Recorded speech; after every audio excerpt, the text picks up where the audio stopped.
So yeah, I was looking at one of those backgrounds because I'd never done that with Zoom, but I held like a emotional physical check-in for my swimmers. Oh, nice. Just to Okay. see how they were feeling during the quarantine. Mhm. And every last one of them was like playing around with the background. I'm like, look, choose one, Right. and then we can move on. Yeah, but at first it's like you would have thought it was like a new toy, but yeah, I've heard the same thing with adults too, so I didn't give them too much stuff. But yeah, I was actually I was really surprised at how articulate they were about their feelings and about how willing to share their emotions. And just, I mean, people opened up about it being difficult to like be around their family and it not being used to spending a bunch of time with their because their family's always working. And now they're like, oh yeah, like I'm sitting in there with my dad. He's annoying me because I can't watch anything that I want to watch, um, or I need to do something. You know what I mean? I'm like, Mhm. this could be a really hard time for a student. I mean, obviously everyone, but yeah, I think kids kind of get left out of the conversation as to like what could be happening with them and Right. what's it like as a quarantine. But either way, this is long overdue. Yes, it This is. is long overdue. So, Dr. Coleman, it's been, yeah, we've known each other for a good while, Mhm. and yeah, I would say in some way, shape, or form, you've helped me kind of go down the path of mental and behavioral health. Um, Really cool. and I guess we'll start off there. Yeah, where are you at? Where are you at now? You are, yeah. You tell your story as to how you got into the position you are now in regards to mental health and psychology. Wow. It's been like I would say outwardly journey 17 years. Like I made a choice about age 17, like this was my passion. I'm interested in it. Was Mm-hmm. really scared to tell anybody about it. Didn't talk to my parents about it. Um, Probably I owe a lot to my girls, like my friends who trusted me to listen to them at all hours of the day and night, even when we were sneaking on the phone and we get on phone punishment about it. I think I've always loved listening and always recognized like the privilege it is to when someone can just go from like, I have something on my mind to then just kind of like sitting back and being like, Mm-hmm. like it's safe, Sure. right? We can Yeah, do yeah. this. Go ahead. Let it out. Um, and so I was 12. I'm about to date myself. I was 12, watching Ricky Lake. Oh man. Shout out to Dr. Michelle Callahan, wherever she is. She was Oh man. Black female psychologist who would come on the show and give her opinion. She was articulate. She was poised. She had personality. She was fly. And I was like, there you go. I would love to do that. Didn't have any opportunities in my high school, middle school, or high school to take a psychology class. I even looked around at like some like local community colleges, but just didn't get that opportunity. So I just kind of You kept did it that inside. in elementary school? No, this is in middle school. I Middle looked school? around. Oh, okay. Yeah. Even then, middle school? Right. Oh Well, I have to credit my mom, especially for being an educator and coming from a okay. long line of educators on my mom's side. So I loved school. Sure. I love school. Before I looked for that class, let me just shout out the quarantine bays, the women. I actually wanted to finish Skyline early and go to cosmetology school at Laney. And they changed the rules in 2002. I couldn't graduate early, so I did all this IWEs. But shout out to the women who have done their nails, lashes, brows by Oh themselves. boy. Okay. And if anybody didn't catch Laney or Skyline, that would be an indicator as to where you're from and where you grew up. Yes, I'm from East Oakland. Very proud. From the town. From the town. Wow. And so backtracking to tying cosmetology and just education, my great grandmother was the oldest of, I believe, 8. Her mother died when she was 12. She wanted to be a doctor, but because she was the oldest child, she helped her father raise all her siblings, and she became a cosmetologist. So her dream was for all of her children and grandchildren and great-grands, I'm one of the great-grands, to go to college. And so, but she knew how to cook, she knew how to do hair, and she knew how to keep a house, and she was a praying woman. So all the women that come from her know how to do those things, hence it's like, oh, the nail shop's closed, you're gonna make a way of it, you know? Like, you're gonna, oh, your hair needs to be done, you know how to do something in the interim. So again, that's what I've been doing. But backtrack to psychology, I loved helping people. So a lot of people thought I would be pre-med. One of my mom's sisters is a gastroenterologist, and she had a rotation at Stanford Medical School when I was a toddler. So she stayed with us. So I was her first patient. So I played with stethoscopes. I, did all that stuff, and I loved it. But in the back of my mind, Joseph, I felt like psychology was pulling me, but I didn't have anyone to nurture it. So when I went away to school, when I went to Howard, which is probably top 3 best decisions I've ever made in my life. Yeah. I took a psychology class, an intro to psychology class at 8 a.m. Foolishness. I don't know why I did that. I'm a morning person, but I don't know why I did that. I think a few of us make that mistake when. Yeah. Oh God, it was like Monday, Wednesday, Friday, like 8 a.m. Like I don't know why, but I did, and it wasn't my favorite class. It was just a lot of everything, but I kept taking psychology classes, and I started to really enjoy it. And then I declared my major, and I made that faith. Oh, sorry, I didn't mean to. No, go ahead.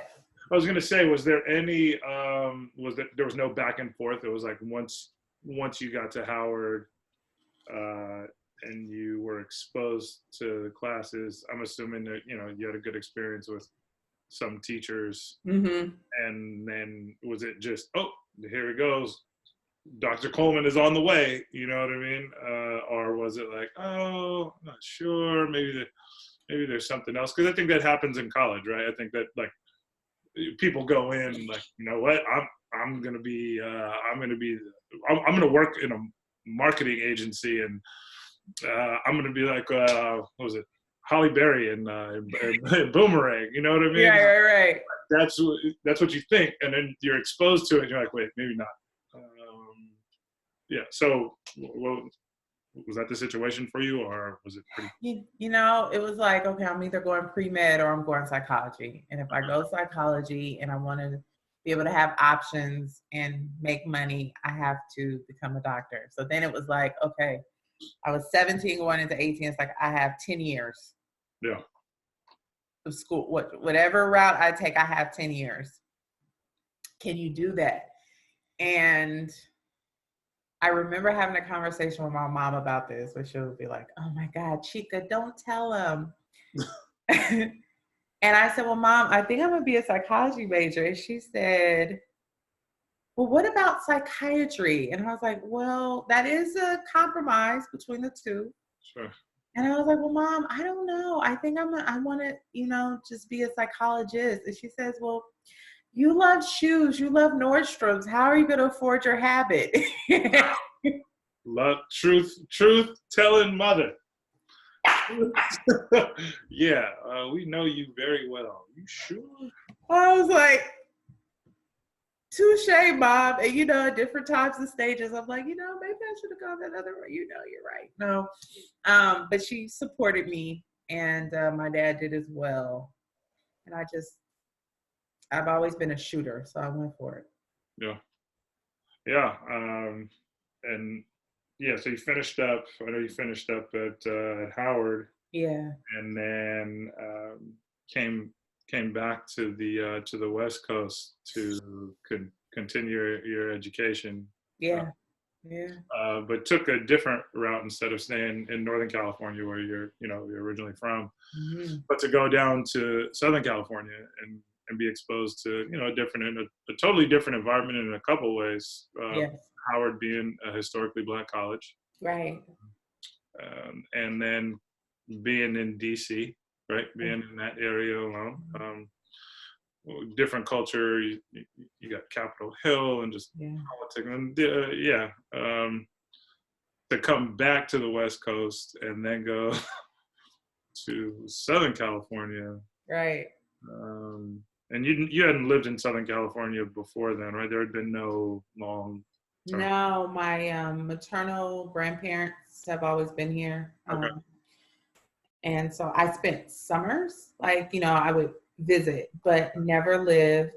I gave the Bay a try though for a year. I did Oh, have okay. that gap year Okay. between Howard and LA, and I worked 2 jobs, and I saved up for grad school, and spent a lot of time with my friends, and I loved it. Mm. But I had to. It was time to dip again. Sure, we talked before, and I think we're similar in the sense that we'd like to be exposed to Hmm. new environments Right. and go try it out. And I think we've I would assume you had support, right? You had a lot of support with Absolutely. family. Absolutely. So next is what was the next school? Was it Pepperdine? It was Pepperdine. I always loved the water. Yep. I've never lived far from the water. I think I've always known that about myself. And Pepperdine had a great program. I was like, I would like to, and I was 23 at the time, so my decision making, I would love to say that I was like, yep, the program was the top priority, and this, and this. It was like priority and program and location, and like the location. I was like, I took a trip down to LA. My grandfather at the time was the provost at SC. He put me in the car and drove me to Malibu, and I was like, yep, this Yep. is it. And ended up walking on campus, met the program advisor who actually stopped a meeting and introduced me to the dean. Hmm. And I felt welcomed. I felt, seen, heard, and it felt safe. It felt welcoming. Hmm. Researched the program. I had done some preliminary research, but got more, acquired more information and said, yeah, Yep. okay, I'll apply. And I applied to a few master's programs and one doctoral program, and then enrolled into Pepperdine's daytime master's in clinical psychology with an emphasis in marriage and family therapy. Hmm. So did that in August of 2007, Yep. right before, and I've been in Los Angeles ever since. And where did you? God, yeah, I gotta think. What was the transition? What was the transition process like from? I guess I mean, yeah, that's a huge transition process. I mean, you did take a year off of school. I did. But taking a year off, I mean, a year is still a short amount of time. Right, right. And to go right back into school, yeah, was there any difficulty? Um, did you ever kind of second guess, like, is this really what I want to do? Why am I here? I did. Like, first at orientation, it was culture shock. Like, being from the Bay, I was used to diverse classrooms. And then I go to Howard, and it's Chocolate City. Yeah. We used to call it Chocolate City Vanilla Suburbs. It looks differently now, of course. And then I moved to Malibu in 2007, and I am like a sprinkle of pepper in a sea of salt. Mm. So everywhere I go, though, it's like a magnifying glass is there because people are not used to seeing African Americans there, especially at that time. I was the only one in my entire program. The program was a 2-year program. Mm. Mm. And then while I was welcomed during that time, our country was undergoing a transition because I definitely was in the master's program when President Barack Obama was elected the first time. Yeah.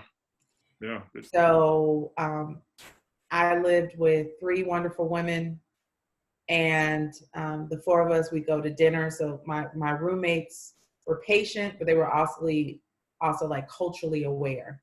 But during that time when we went to restaurants, we didn't know if we were going to be served. There were stares at the grocery stores. Immediately following President Obama's election, I mean, it was just, we really uncovered this other side of Malibu. And Malibu had been a beautiful city, beaches and, Yeah. scenery galore. But I think it was more the culture shock of not me feeling comfortable, but others responding to my stimulus value. Mm. And navigating that as a young 20-year-old, and then dealing with just like the TMZ era in Malibu at the time. I know that's your favorite. You know it. See. Topic. Can't get enough. But the education was wonderful, and I learned a lot. I received a lot of mentorship from professors that I didn't know were actually helping me develop into the professor I am now. So I had teaching assistantships, I had safe spaces. So the program was definitely a great decision. But the environment was something that it definitely took adjustment and therapy, to be frank, to be honest. Yeah. And so now, yeah, you're a professor and you're a chair. Yeah, where are you now? I mean, I think I don't want to breeze through anything. No, so fast track through the doctoral program, stayed at Pepperdine. Again, more and more wonderful mentoring relationships. Mm-hmm. My mom always told me I would teach, and I've always loved to tutor, and I've always enjoyed it. She's the best teacher I've ever seen. She's patient, she's challenging, she incorporates humor. And even if someone doesn't perform well, she has a way of giving feedback while also preserving the sense of I care about you and I know you can do better. Sure. And so my mom, watching her grow, as I was growing up and teaching, I thought, wow, well, I'll help people in another way psychologically. And even though I'm patient in how I explain things, like, no, I won't teach. I'll tutor, but I won't teach. It goes to show never say never. So currently I am the chair of the Department of Psychology at University of the West, which is for marketing terms, here we go. Oh, here we go. Throw it in there. Dr. Coleman getting her sip on conveniently. All right. I picked up a few things from Southern California, so there you go. And we are a small, private, Buddhist-influenced university in Rosemead, which is a suburb in Southern California, just a few miles outside of East LA and downtown Los Angeles. And I've been at the university since 2015. I started off as an adjunct, became full-time in 2016, and then became chair of the department in 2018. And am responsible for 2 programs, undergraduate and graduate, and have a wonderful dedicated faculty of it fluctuates between 10 to 14 instructors who are wonderful and diverse. And I have very talented students who are from 44 countries, including the US. So we have a lot of first generation students and we have a lot of international students. And so I have the privilege of teaching and mentoring and hiring some of the best and brilliant minds in Southern California. Well, yeah, I mean, you've, I think with anyone who kind of comes around you, uh, I don't know if this is a good or a bad thing, but yeah, you come off as a very down to earth and Oh, thank very approachable person, you. which I think is really great. And when we talk about the field of psychology, mental Mhm. health, behavioral health, because we've had this stigma for so long, right? That Mhm. a professor or a therapist or whatever practitioner it may be is isn't human or not a Right. person. They're this different person that lives by a different set of rules and codes, you know. Mhm. And so it's really, I think it's important for people to see that that's not the case, right? Especially if we're talking about a chair of a program, right? Right. Right. Um, and I think this is a great time to transition into kind of where we currently are right now, right? Yes. I wasn't sure where I wanted to take the conversation today. I didn't know if I really wanted to focus on you or focus on the work that you're doing right now.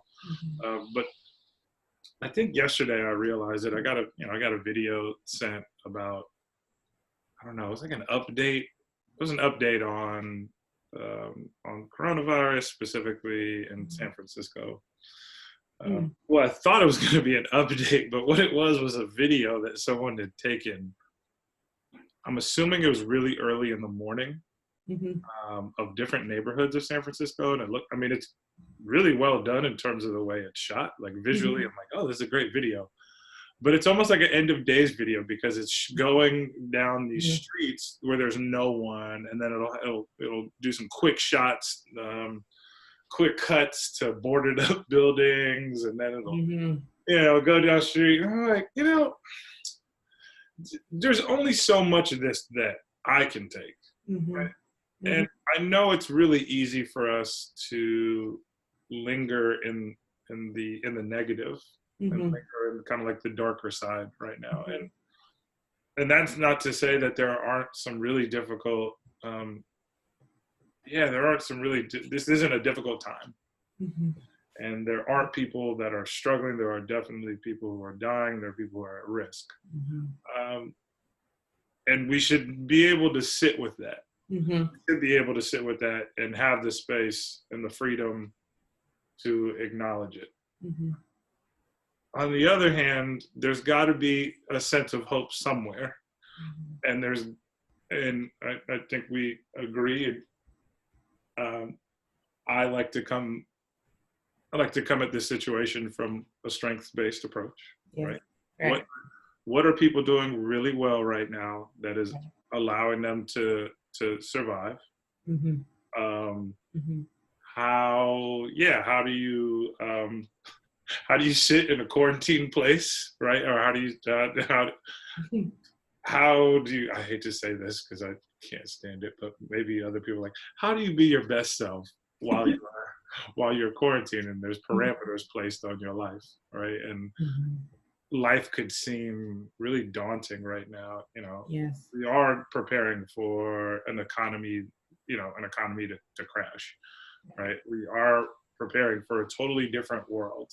Mhm.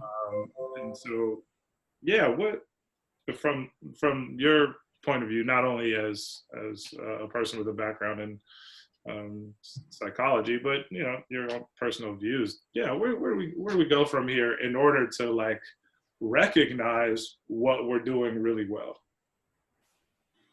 That's a great question. I think initially, um, well, the politically correct answer is right that we're always supposed to pour from a full cup and to recognize where you are first. And these last few weeks have been rough. Um, I think one of the biggest things for me personally are my coping skills. Like, what do I look forward to this time of year for a few reasons. One, it's towards the end of the academic year, so my students are getting ready to graduate. Nope. I actually can start to think about life as Ashley versus life as Dr. Coleman. So vacation, spring break. Mm. It also is we're supposed to be approaching the NBA playoffs, and I love hoop. You know how much Yep. we've balled against one another, so you know Yep.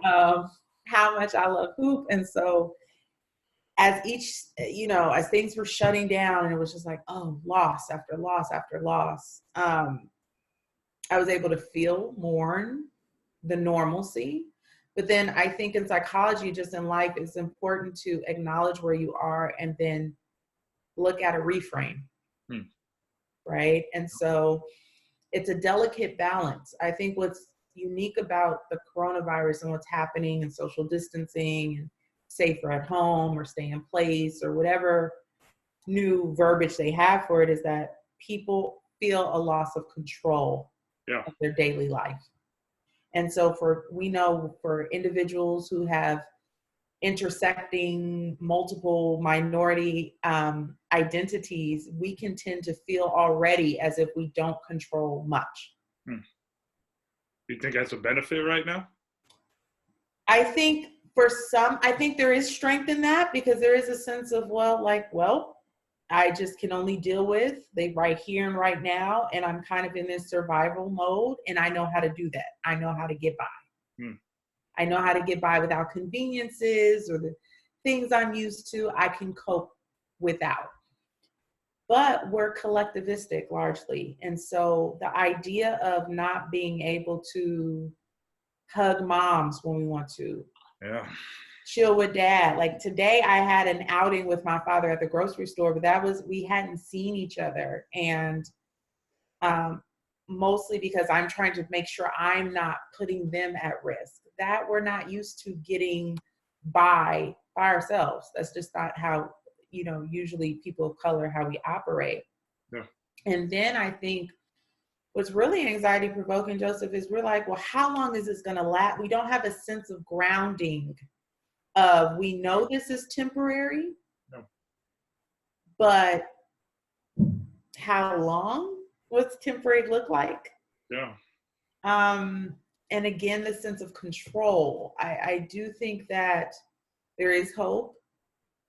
People want answers. And when we're coping with things that like the rug has been pulled from underneath us, we knew there was a threat. I guess we can say there was misinformation in the system and what we were told. And then one day everybody was at work and one day it was like the rug was pulled from underneath us and it was like, go get tissue, go home and don't leave. And so I think that people are trying to cope with uncertainty. And when we're on a spectrum of how we handle the unknown. Right? So, but when it's the unknown and then it has the potential for what feels like permanent consequences, our anxiety tends to go through the roof. But I think there is hope. How do we live? So I think it's about being creative, like what we're doing right now.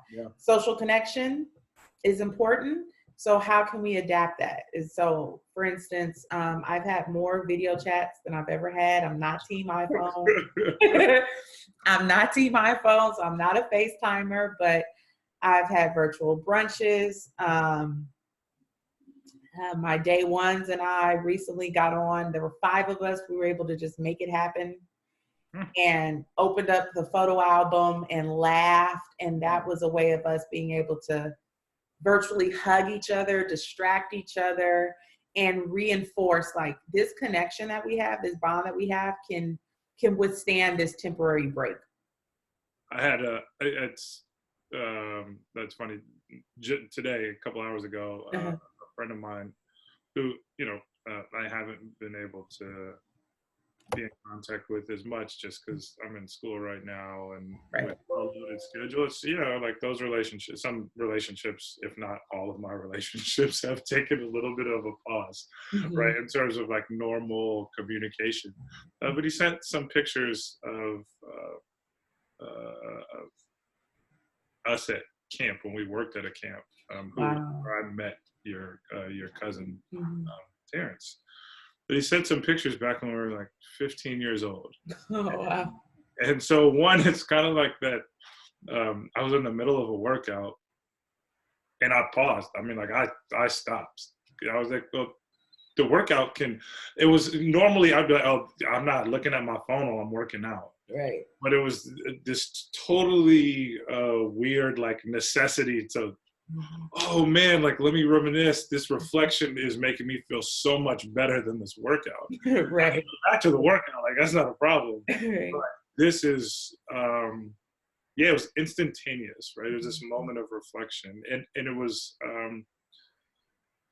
yeah, it made me think about creativity Mhm. and reflection and what people can do to think about like, oh, what's important to you, Mhm. what is what's the thing that you're missing the most, right? We know about Right. we know that the connection part is um, is probably the primary feeling, but then going a little bit deeper, like what connections are important to you. Right. uh, Absolutely. and I'm sure I don't know if you've gotten them, but I've made phone calls to people who I haven't talked to in a really long time. I've received phone calls from people who I haven't talked to in a really long time. Mhm. And it's been interesting to, uh, in one sense, I was like analytical, like, why am I calling this person? Or why is this person Right. calling me? Is this the right person that I should be? No, Right. no, no, no. It's like, it's okay. Like it is perfectly okay. Mhm.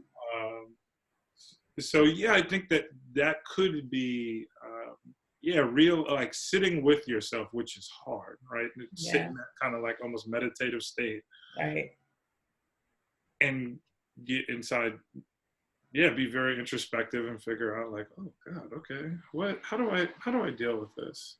um are there any exercises that you're doing? Are there any exercises that you suggest for people to participate in? I know meditation is important, and it comes in Sure. so many different forms. Absolutely. I enjoy walking meditations just Mhm. because I think I have more peace when I'm moving. Mhm. Um, Mhm.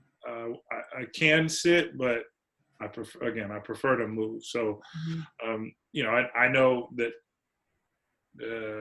I'm sure there's some techniques that you are working with students on at Mhm.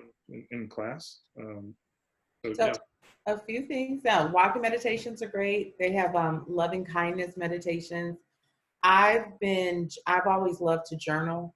Um, I love journaling, and so some of the things I've tried to do is I utilize my patio to try to. I'm a visualization person, Hmm. so during different times in my life when I'm on a journey, I try to visualize where I want to go, and so um, what I've been helping my students do are like develop goals for the week, goals for the day, and then goals like for 3 months from now, which, to try to help them get into the idea of this rough time. Like I said, this is temporary, and Sure. you always had goals that you started off 2020 with, and 2020 is not a disaster. Right now, this is a hell of a first like 90 days, if you will. But like, It's like a job. It's like the trust me, yeah, exactly. It's like this is a temporary period. Like, where do I get off? Like, yeah. Huh. but I've been helping them, reminding them of re-engaging with their goals while understanding, like, being patient with this may look different, Hmm. right? So um what do you want to do? Where are those vacations that you want to do? Like, for instance, I had the urge to go to the beach the other day so badly. I wanted to just drive to the beach, Hmm. and I knew I couldn't, and that was really frustrating for me. Hmm. But what I did is the next day I actually bought candles that have like beach scents, Oh, there you go. Yeah. and I engaged and I bought like aromatherapy stuff. And so I've turned my bathroom now into a beach, so I can play beach sounds, Yeah. take a bath, journal, have the scents, and I can allow my mind to go to the beach even if I physically can't be there. Yeah, you tricked your mind. You know. Exactly. So Yeah, just reframing, just, exactly, like um gratitude lists yeah. Mm. have been big for me, just really just trying to connect, especially as we're trying to navigate only leaving the house for things that are essential. Yes. Having the means, right? So having the means to do that. Sure. Um, Dancing, I've always been a movement person as well. I love to dance. So I've, um, you know, engaged in some virtual dance classes that have been great. Yeah. And for instance, one was with the wonderful Debbie Allen, also a Howard grad. But for her, I would never otherwise be able to take a dance class of hers. It's Yeah. exclusive. It's wouldn't fit in my schedule. Yep. So I not only did I enjoy taking the class, but I also had expressed gratitude for this new opportunity to do something in a way that I wouldn't otherwise have access. Sure. And then I think too, Joe, as you said, it can be very like uncomfortable to just sit with ourselves. And there have been times when I'm like, wow, this is hard. This is scary. Yep. This is painful. This is as a chair of the department, thinking about my students' well-being, thinking about my fellow faculty members, thinking about work and mourning what we don't know. We had to postpone commencement. Yeah. That was a sad day. I was sad, and just allowing myself to feel that and acknowledge it, and then say, okay, I can experience this feeling, and then how am I going to honor myself, or what am I going to do? Does that mean get on the couch and don't look at TV? What do I need in this moment? So very similar to you, I've reached out to people that either my go-tos who I know I can be vulnerable with, or just say, you know what, I need connection right now. I Yeah. need to reach out to people. And then similarly, like you said, I've received, people have reached out to me, and it's like, oh, okay, like here's an opportunity. Yeah. I I I love that you mentioned gratitude. I've been for the last year, maybe yeah, last year and a half, developing that gratitude practice on a daily basis. Mm-hmm. Um, what is it about? And just from more of like a psychology standpoint, what is it about that gratitude practice that like Mm-hmm.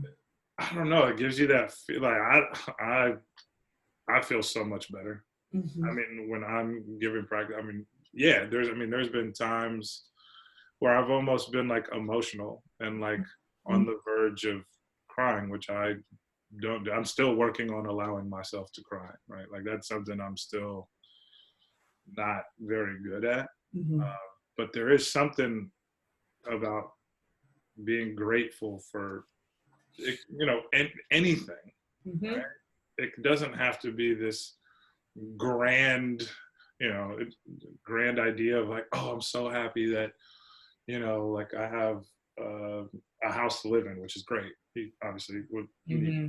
shelter is wonderful, but it could be for something, a moment in time, Mm-hmm. right? Like when I went to go work out, it started raining, and I was I was grateful. I was like, I'm grateful that it's raining. Mm-hmm. I love that I'm here to experience this moment. And I know it can sound a little woo woo, but like appreciation for life, right? Yeah. I legitimately sat and just looked out for, again, while I was working out, 15, 20 seconds, just Mm-hmm. appreciative that I have the opportunity to be here. Yes. And that, I can work out, and that I have enough energy to work out. You know what I mean? Yes. So yeah, what is it? I mean, what is it? I mean, if you're teaching students, or if if you can go back into your days of practice, of being in therapeutic sessions and um, encouraging, I would assume you've encouraged people to participate in gratitude practice. I think for some people, and I can relate to this personally, when you are ambitious, right, and you're goal seeking, sometimes we can tell ourselves we're not allowed to celebrate until we reach the finish line. Hmm. And with a finish line mentality, I mean, there are pros to that because you're goal oriented, and it's like, I want to finish things complete, follow through. But you can also rob yourself of celebrating progress. So it's been a personal transformation for me. And I think that also would resonate to the messages I encourage my clients or students to have, which is progress, not perfection. Yeah. And so I think what gratitude does is bring us to the present moment of avoiding this globalization of everything is horrible. Yeah. To let me first just acknowledge that I have breath in my body, I have life, my mind is working, like, my limbs, and just allowing ourselves to ground ourselves in this present moment in the breath, and knowing that as moments change, so do situations, so do outcomes.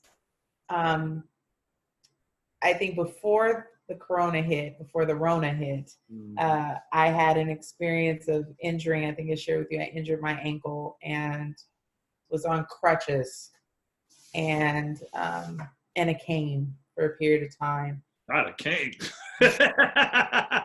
I told you, I was a hit at church. The first ladies were like, "Baby, what are you doing? I like that cane." And I was like, whoa, whoa, whoa, whoa. Lord willing, I have some decades before I join this crew. And I felt I never missed walking so much. Mm-hmm. And during the rehab process, I had to use more gratitude exercises because I first was so discouraged. When I would look, my brain would tell my ankle to do something that it couldn't do. Sure. Right. And so then after seeing progress, being able to be like, oh, this is so exciting. I'm getting my boot off. Oh, I don't have to use my cane anymore. Like, oh, I don't have to hop to the bathroom. No. I'm still laughing about the cane and the crutches. It feels like it was so long ago, but it wasn't. And when I look at the boot, I'm like, oh, I can put on shoes. Like, I really can put on shoes. And so, again, I think it's just being able to just acknowledge, it could be, some people like the exercise of it could be worse. I don't always look at things that way because I think it can sometimes invalidate the severity or the importance of what someone's going through. But I think it lets us know how fragile life is. Yeah. And I think that's the piece. If there's a lesson that we may be learning collectively, it's just how fragile life is. And so just be grateful for it and the complexity that it brings. Sure. So you touched on something, and it was going to church, right? Mm-hmm. And I think that brings up spirituality. And yeah, I think this is a great, I think this is a great time to, again, reflect on what role spirituality plays in your life, and Right. yeah, does it help you through these situations? And I think that's an interesting one.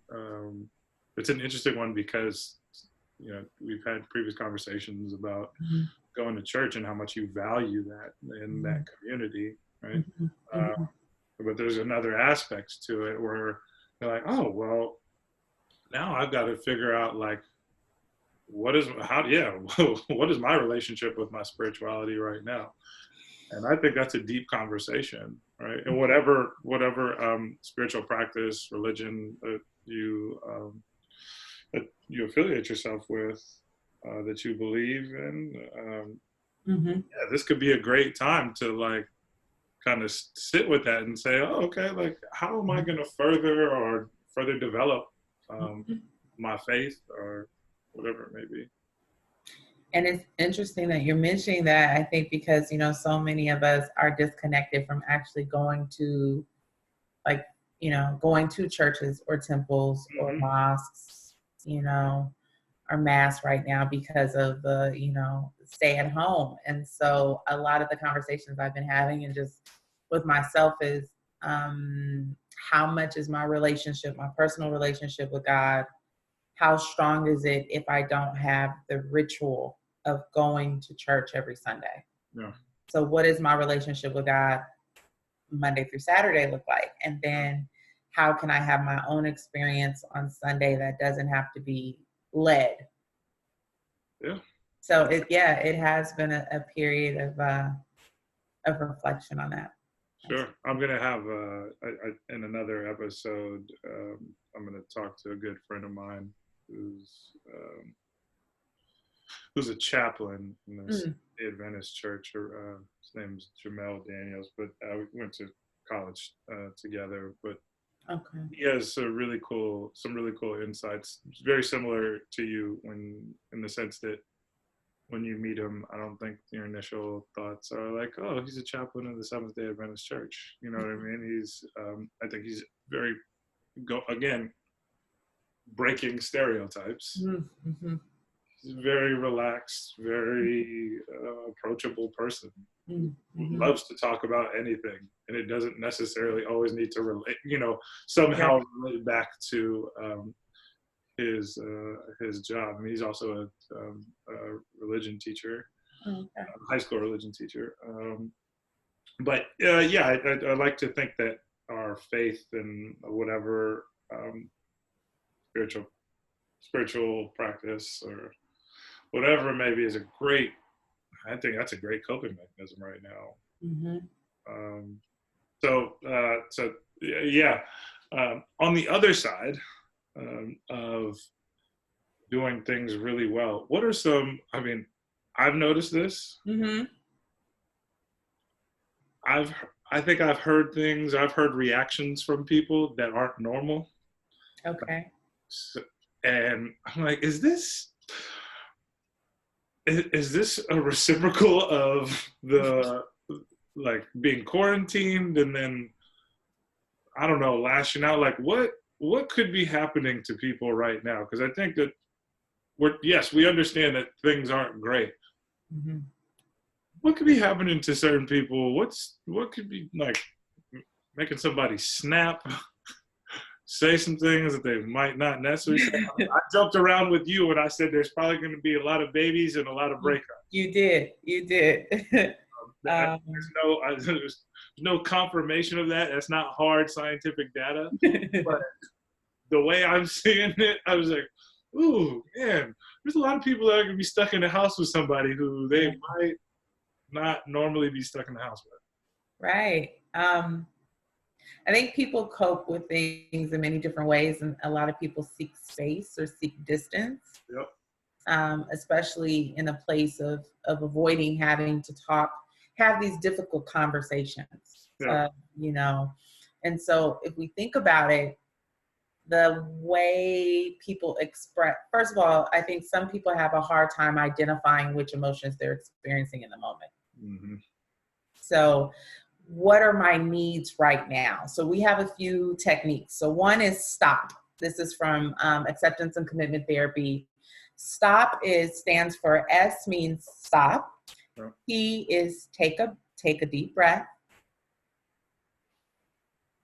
O means observe your bodily sensations. Is your chest tight? Is your jaw clenched? Are your shoulders by your ears? Are you in this like tense stance? Yeah. So observe your body sensations. Is it in your stomach? Is it in your chest? Where are you feeling it? And you continue to observe your body and observe your breath. And then P is then you proceed. But you proceed not when you're tense, still tense, and your heart's racing and you're in it's like, okay, from a calm place. So there's stop. Another technique is halt. HALT stands for hungry, angry, lonely, tired. And a lot of people don't understand that when they're responding in a way that's like aggressive or short fused, that they may be experiencing a symptom of HALT. Sure. Either feeling state of being hungry. So we know Snickers gets this right when they're like, hungry, why wait, right? So hungry, hungry, angry, yeah, right? Yeah. Lonely, tired. And I think... D at the end of that? Huh? If we had a D at the end of that, halted, drunk? Because I'm sure there's people that are probably right now like, yeah, yes. Okay, I'm dealing with how I can do. Let me get my drink real quick. Yeah, There are a lot of, absolutely. And drunk. So we'll add a D to that. And we should write an article about that. We'll add that D to that article. Okay, Hancock and Coleman. We'll Right.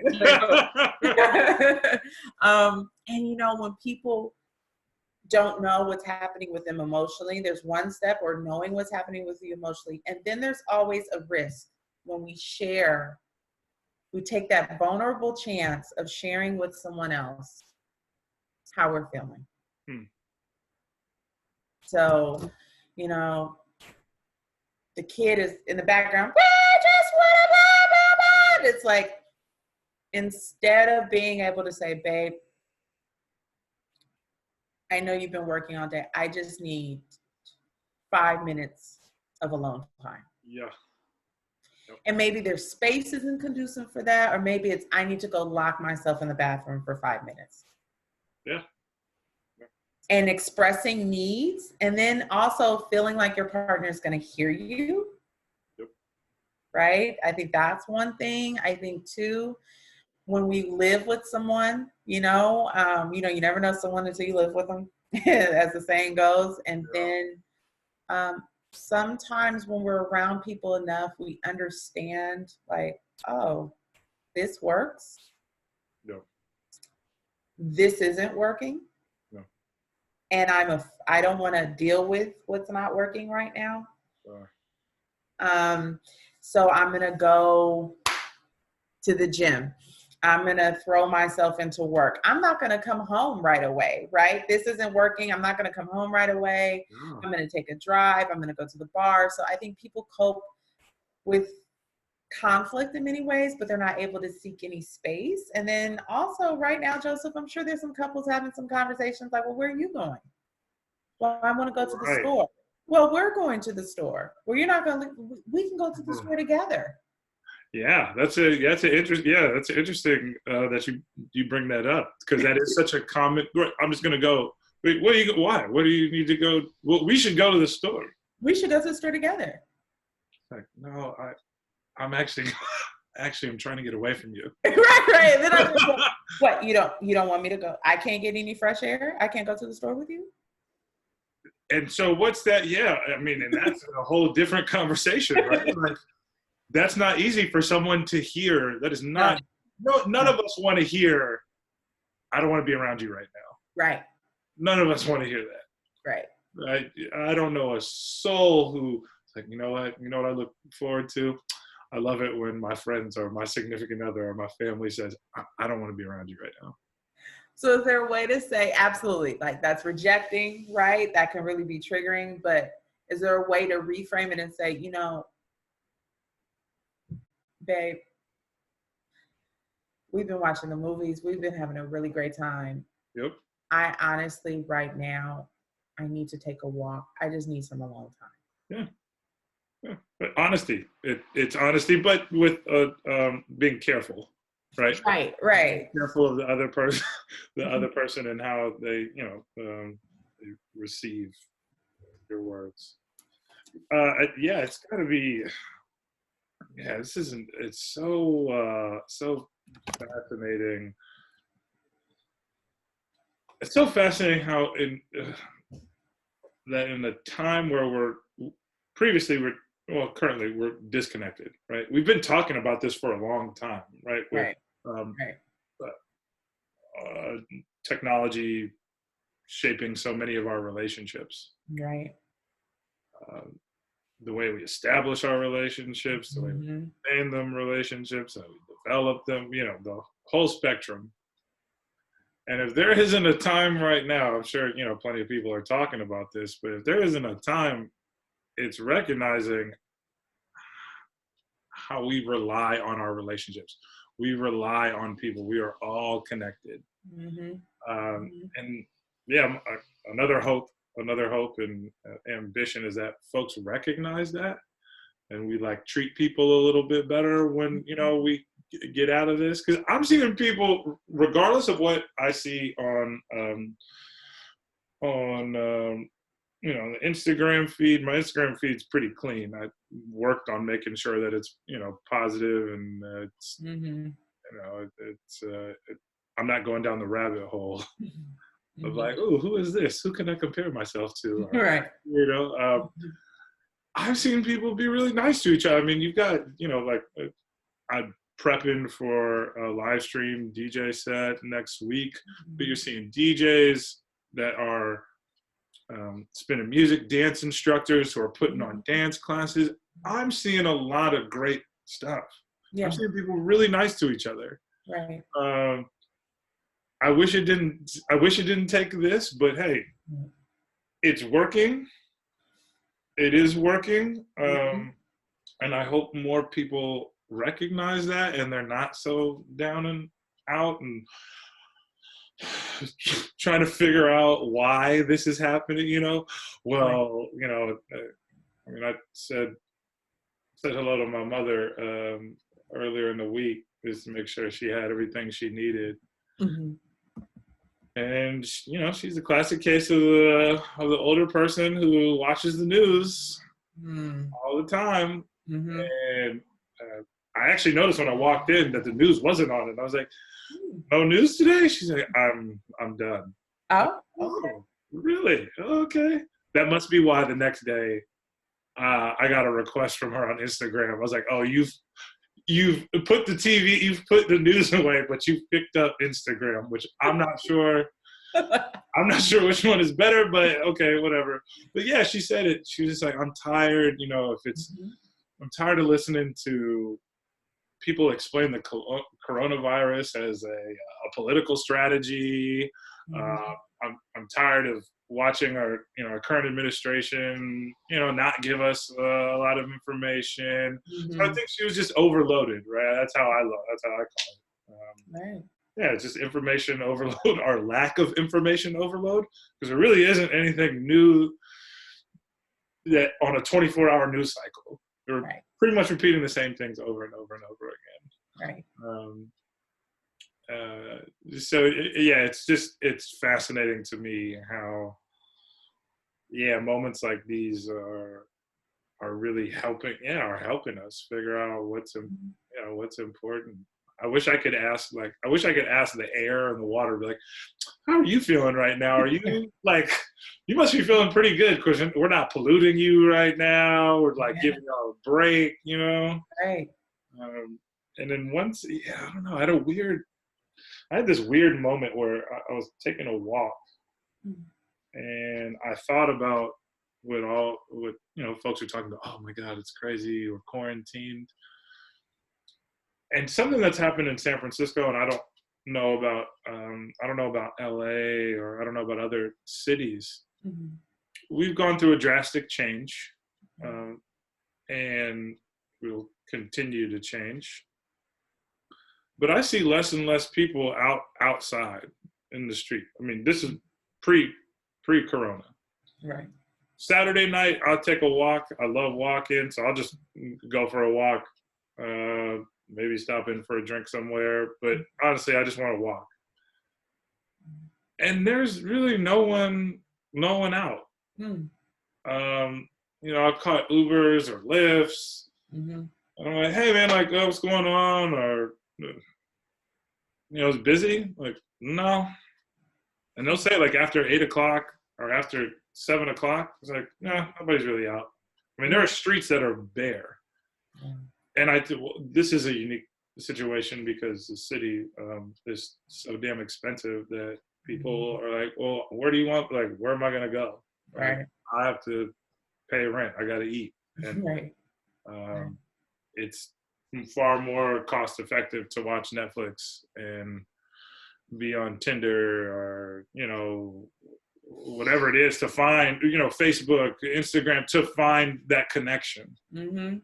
So to me, honestly, when this happened, I was like, well, this isn't really that much different than what I saw. Now to actually be inside, that was hard. Mhm. But to actually see bare streets, I'm like, oh, not that much different than what I'm accustomed to. Mm. And I told friends of mine that, and some folks are like, yeah, kind of. And then I had others who were like, what are you talking about? Like, there's people all over. Like, San Francisco has always got people outside. Mhm. Well, they're in like pockets. Like in San Francisco, Mhm. a big pocket here would be like Dolores Park. Right. Lawrence Park is the epicenter of foolishness, is what I call it. I mean, it's a party. Like if you go there on Sunday afternoon, Saturday afternoon, a nice day. I don't know. I don't know anything else like. Not to say that it doesn't exist, but it's a party, right? And but I think once you start venturing out, not so much. I think with this place being such a technology hub, Mm. yeah. I mean, I used to get really pissed off, and I'm seeing it now, and I had to break out of it because I got into it for a second. Was people doing this shit down the street? You know what I mean? Like, Yeah. you know, where am I? Literally watching people on a navigation app walking. Yeah. Um, Yeah. so you know, I recognized I was doing that when I went. We first were shelter in place.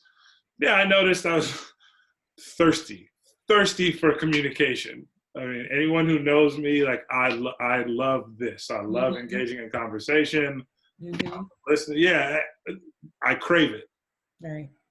And so to not have it all of a sudden, I was, especially in person. Normally, I'm not so good with this. Right. Transitioning into school online has been a challenge. Mm. But yeah, I had to break out of it because I found myself like, oh my god, what are you doing? What's going? Mm-hmm. What's happening? But yeah, nonetheless, yeah, I haven't. It's been an interesting time as I think this is like my selfish moment where I'm like kind of reflecting on like Yeah. No. what I've noticed and what I've Yeah. seen. So yeah, I don't know. I told you I had a call with the swim team that I coach. Mm-hmm. Shout out Urban High School. Been Nice. coaching there for 2 years, and this last year was my first year, and it was just getting accustomed to new people, right? Like I didn't expect. You know, I have I'm a little different as a coach than I am as a person. Just Household. every day. I would say I'm probably a little bit more assertive. Mm-hmm. Um, Mm-hmm. and historically, I was probably that like do what I say kind of coaches. Mm-hmm. And as I developed and tried to educate myself on different philosophies that other coaches use, you know, I've become more of like the listener and the question asker. Mm-hmm. Um, and that helps me figure out how to motivate as opposed to, well, I asked you to do this, and why aren't you doing it? Because I think, one, we're changing as people, specifically young people, right? And we're asking them to be more curious and more expressive. Right. And so that's not necessarily, that older style of coaching might not necessarily work, right? Right. And I've taken also that's, you know, that development has been supported for me going to school to get my master's of social work Mm-hmm. and really understand, like now that I'm looking a little bit deeper into what young people are dealing with, and then just being more understanding of all the elements that play into people's behaviors. Mm-hmm. Yeah, this year has been really, really fun. So every Friday, we don't go in the water. We'll do some type of dryland workout, but then I hold an hour-long physical, emotional check-in. Nice. Because I think that's really important. And this was, again, before Corona, but I recognize that this got to be such an interesting time to be a teenager, a child. Adults, I mean, obviously it's hard for everyone, but as a kid, I just had no clue. I had no clue how like pressure, Mm-hmm. uncertainty. Mm-hmm. You know, majority of my team are white girls. Couple, Okay. two boys. But even then, just I heard this. There just seemed to be this like panic all the time about like, well, what's happening? I'm like, well, you know, I don't want to suppress your feelings, Right. but I also want to be that light for you if I can. Like, it's going to be okay. You Mm-hmm. know, I think you know our our current leadership isn't necessarily reflective of a lot of. Well, I don't know about a lot of, because I'm sure there's quite a few people who clearly there's quite a few people who think he's doing great, Right. and that's why um, he's in office. But yeah, as a child, I just couldn't imagine trying to maneuver through it, and I think here in San Francisco that yeah, there are more. It's a little bit more caring. Not to say that bias and racism and sexism don't exist here, Mm-hmm. but I think there are more conversations happening, more Mm-hmm. open conversations happening about how do we move forward, how do we Mm-hmm. become better people, Mm-hmm. and so it's so counterproductive.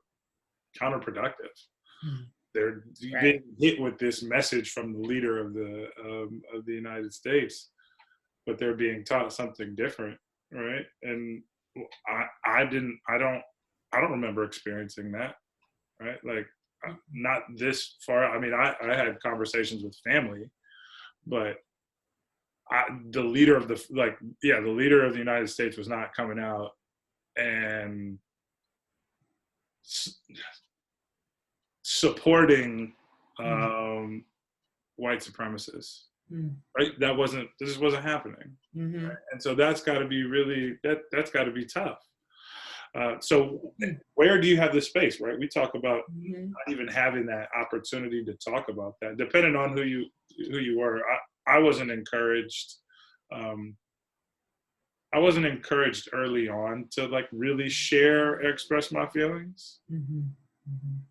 But if somebody gave me the opportunity, yeah, I would. Yeah. I got tons of questions. I got tons of questions. I got tons to I don't say. know what's Right. going on right now. So I say all that because I want that for my swimmers. And That's awesome that you're giving them that platform. And I can only imagine what it would be like to be an adolescent right now when, I know my friends and I, when we were that age, we were so excited about our freedom and our ability yeah, to be outside of the home more, to, of course, check in, and there were expectations, but just to be able to explore the world. Um, and so the idea of not, and that was a lot of education took place outside of the home, right? Being able to understand, having a job as a teenager, or okay, getting in the car with my friends who were driving and being able to make decisions and be prepared to make these decisions. But a lot of learning happens during that developmental stage outside of the home, at least within cultural reason. And so for that to kind of be on pause, or I guess my term I'm going to use is suspended per se, absolutely. postponed or suspended, and to be in the house. I mean, I hear a lot of, the funny memes are going around about parents and how they're adjusting to homeschooling, and shout out to all the parents who are making it happen. And, but I would love to hear it also from a child's perspective of what it's like, or a teenager's perspective, like to be in the home and not be able to. So the child who can't run on recess, who needs to get it out, the adolescent that just needs space from hearing adult voices telling them what they should and shouldn't be doing, and or just want to snack without any supervision, snack without supervision, or all the things that as a teenager you just, that would be really interesting, because I think my friends and I, we came from great homes and great upbringings, but we definitely got jobs as in high school, for mainly for the purpose of independence, and Yeah, not, and of just wanting to just branch out. So I mean, I heard. Yeah, I mean, we had. She sounded really sad. She told me. I mean, it sounded like I was talking to an adult. She was like, "Yeah, I got laid off from my job." and we could, and in one sense, I'm like, okay, it'll be, like it'll be okay. You're 16 years old. Right. Life is you'll be all right. But then I thought about that. It's got to be really sad to say to yourself, like, yeah, I gotta lay it off. Like, I gotta lay it off. I didn't do anything. You know what I mean? Like, I'm assuming she enjoyed that independence that you're talking about. Of like, oh, I have a job. Like, I'm productive and yeah, like look at me. And then it's like, yeah, nope, you gotta go.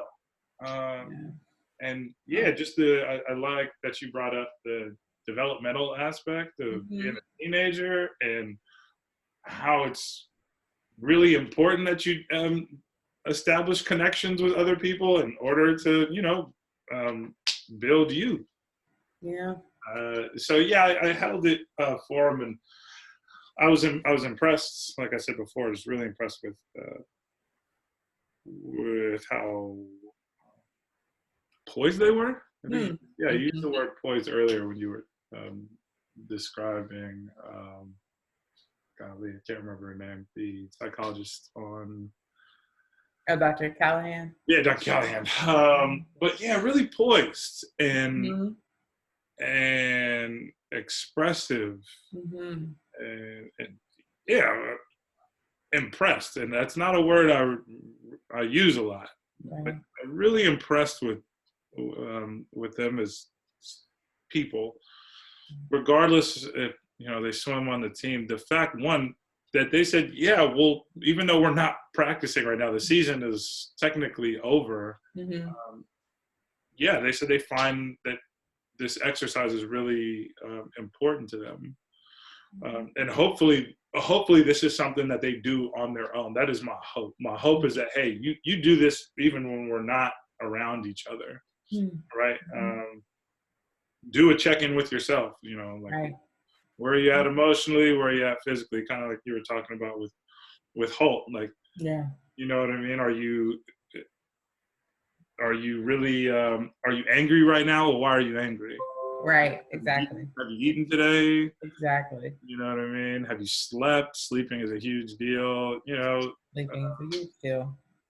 So yeah, it was just. I think they gave me more. That was a sense of hope. To listen to them be very resilient, right? Like, it's hard being around my dad. He's annoying me. Or I recognize, and not I, but one of the swimmers recognizing, like, I love being at school, and I love seeing my friends, and I really miss my friends. Like, we don't really talk like that. I don't think we really have those conversations as much. Like, as we become adults, like, oh man, maybe some folks do, but I think in general we kind of leave that behind because it's adolescent to admit how you're actually feeling, right? Like, I can't admit that I miss my friends. Like, even though it's clear as day, you FaceTimed your friend 3 times and they didn't. Like, it's clear as day.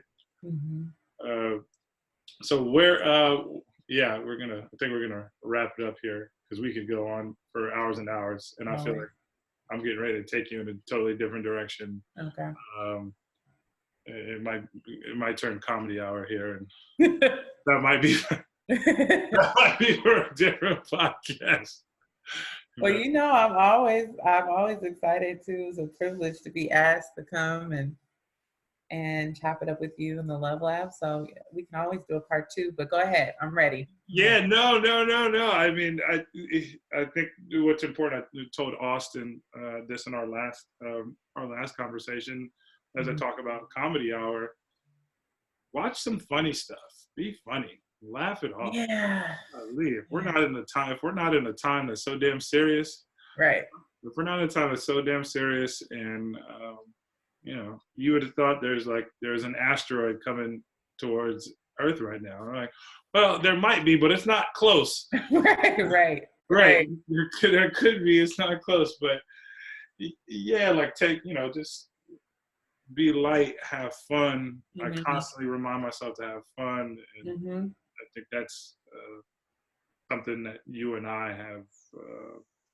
have connected in, and regardless of how hard the shit is, Absolutely. you gotta have fun while you're doing it. Yeah. Have fun while you're doing it, and yeah, I like to have as many.